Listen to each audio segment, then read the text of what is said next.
ಅಂತರ್ಜಲ ವೃದ್ಧಿಗಾಗಿ ಸಣ್ಣ ನೀರಾವರಿ ಮತ್ತು ಅಂತರ್ಜಲ ಅಭಿವೃದ್ಧಿ ಇಲಾಖೆ ವತಿಯಿಂದ ನೀರಿದ್ದರೆ ನಾಳೆ ಯೋಜನೆಗೆ ಬೆಂಗಳೂರಿನಲ್ಲಿ ನಿನ್ನೆ ಚಾಲನೆ ನೀಡಲಾಯಿತು.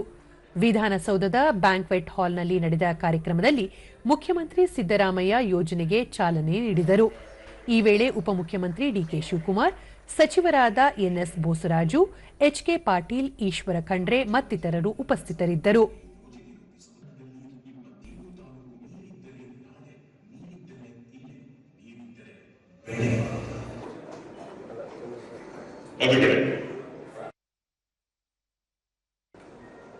ಸಿದ್ದರಾಮಯ್ಯ, ನಾಗರಿಕತೆ ಬೆಳೆದದ್ದು ಉಳಿದಿರುವುದು ನೀರಿನಿಂದಲೇ. ಹಾಗಾಗಿ ಅಂತರ್ಜಲ ವೃದ್ಧಿಗೆ ನಮ್ಮ ಸರ್ಕಾರ ಸಾವಿರಾರು ಕೋಟಿ ಖರ್ಚು ಮಾಡುತ್ತಿದೆ. ಕೆರೆಗಳಿಗೆ ನೀರು ತುಂಬಿಸುವಲ್ಲಿ ಏಷ್ಯಾದಲ್ಲೇ ಉತ್ತಮ ಕಾರ್ಯ ರಾಜ್ಯದಲ್ಲಿ ಆಗುತ್ತಿದೆ ಎಂದು ಮೆಚ್ಚುಗೆ ವ್ಯಕ್ತಪಡಿಸಿದರು. ಜನರಲ್ಲಿ ನೀರಿನ ಬಳಕೆ, ನೀರಿನ ಮೌಲ್ಯ ಮತ್ತು ಅಂತರ್ಜಲ ವೃದ್ಧಿ ಬಗ್ಗೆ ಸಚಿವ ಬೋಸರಾಜು ಅವರು ಇಲಾಖಾ ವತಿಯಿಂದ ಉತ್ತಮ ಕಾರ್ಯಕ್ರಮಗಳನ್ನು ರೂಪಿಸುತ್ತಿದ್ದಾರೆ. ಇದು ಆರೋಗ್ಯಕರ ಸಂಗತಿಯಾಗಿದ್ದು, ನೀರಿನ ಅಗತ್ಯ ಮತ್ತು ಸ್ಥಿತಿಗತಿ ಬಗ್ಗೆ ಸಾರ್ವಜನಿಕರಿಗೆ ಮನವರಿಕೆ ಮಾಡಿಸಬೇಕಿದೆ ಎಂದರು. ರಾಜ್ಯದ 144 ತಾಲೂಕುಗಳನ್ನು ಹೊರತುಪಡಿಸಿ ಉಳಿದೆಲ್ಲ ತಾಲೂಕುಗಳಲ್ಲಿ ನೀರಿನ ಅಂತರ್ಜಲ ಪ್ರಮಾಣದ ಕೊರತೆ ಇದೆ. ಹಾಗಾಗಿ ಕೋಲಾರ ಮತ್ತು ಚಿಕ್ಕಬಳ್ಳಾಪುರದ ಕೆರೆಗಳನ್ನು ತುಂಬಿಸುವ ಕೆಸಿ ವ್ಯಾಲಿ ಯೋಜನೆ ಜಾರಿ ಮಾಡಲಾಗಿದ್ದು, ಇದರಿಂದ ಆ ಭಾಗದಲ್ಲಿ ಅಂತರ್ಜಲ ವೃದ್ಧಿಯಾಗಿದೆ ಎಂದು ಮುಖ್ಯಮಂತ್ರಿ ಹೇಳಿದರು.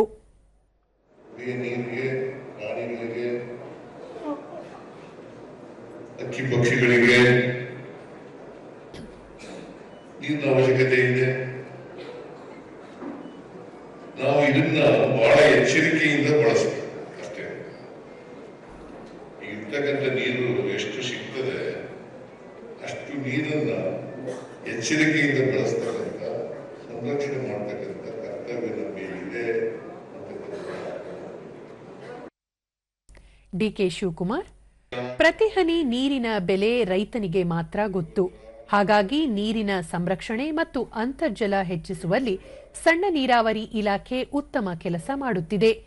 ಈ ನಿಟ್ಟಿನಲ್ಲಿ ರಾಜ್ಯದ ಎಲ್ಲ ಜನತೆಗೆ, ವಿಶೇಷವಾಗಿ ರೈತರಿಗೆ ಮತ್ತಷ್ಟು ಜಾಗೃತಿ ಮೂಡಿಸುವಂತೆ ಸೂಚಿಸಿದರು.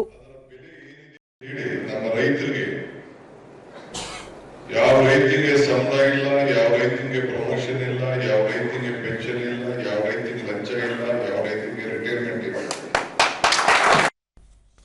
ಎನ್ಎಸ್ ಬೋಸರಾಜು, ರಾಜ್ಯದಲ್ಲಿ ನೀರಿನ ಸಂರಕ್ಷಣೆ ಮತ್ತು ಅಂತರ್ಜಲ ಹೆಚ್ಚಿಸುವ ಬಗ್ಗೆ ಜನತೆಗೆ ಮತ್ತು ರೈತರಿಗೆ ಅಗತ್ಯ ಮಾಹಿತಿ ನೀಡಲಾಗುತ್ತಿದೆ.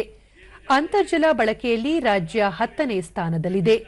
37 ಲಕ್ಷ ಕೊಳವೆ ಬಾವಿಗಳಿಂದ ಕೃಷಿಗಾಗಿ 68% ನೀರು ಉಪಯೋಗಿಸಲಾಗುತ್ತಿದೆ ಎಂದು ತಿಳಿಸಿದರು. ಇಂತಹ ಸಂದರ್ಭದಲ್ಲಿ ರಾಜ್ಯದ, ದೇಶದ ಮಳೆಯಾಶ್ರಿತ ಕೃಷಿ ಭೂಮಿಯನ್ನು ಹೊಂದಿರತಕ್ಕಂಥ ರಾಜ್ಯಗಳಲ್ಲಿ ನಮ್ಮದು 2ನೇ ಸ್ಥಾನದಲ್ಲಿದ್ದೀವಿ. ಕರ್ನಾಟಕದ